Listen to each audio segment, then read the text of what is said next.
public infrastructure failure in U.S. history. First at 6, a high-speed rail press conference in Los Angeles goes off the rails by protesters who want to see the state connected by more than 400 miles of track. Thank you for joining us. I'm Michael Patterson. Rochelle Mercia is on assignment.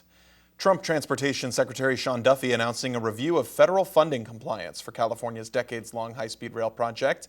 And as you heard, Duffy was met with some resistance. Eyewitness News reporter Will Silverstein jumps into the review of the rail. Will. Well, Michael, this high-speed rail project is funded by 3 areas, state, federal, and private funds, and Secretary Duffy is focused on that federal funding, and so is Bakersfield Congressman Vince Fong. Alex Michelson hosts The Issue Is on KBFX Fox 58 Sunday mornings at 6 a.m. Alex caught up with Fong where he asked if future federal funding for the state's high-speed rail project can be overturned by lawmakers in D.C. Do you think that you all have the votes in Congress to kill the federal funding and essentially kill the project?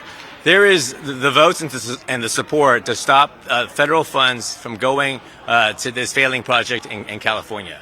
We should take those resources and put it into forest fire prevention, forest management, to building more water storage, to hardening our supply chain, building bridges and roads, and investing in our ports.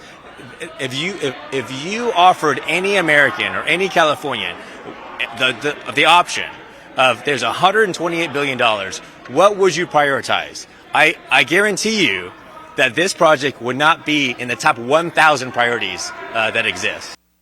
And keep in mind, Republicans have only a 3-seat majority, and Eyewitness News reached out to Kern County's other Republican Congressman David Valladeo's office to get his thoughts. We did not hear back. Plus, recent Emerson polling shows a 54% approval rating for using state money for high-speed rail funding. Alex also spoke with that speaker who was interrupted by protesters earlier on and asked what should the state do with existing construction that's been already completed. What do we do with what's already been built?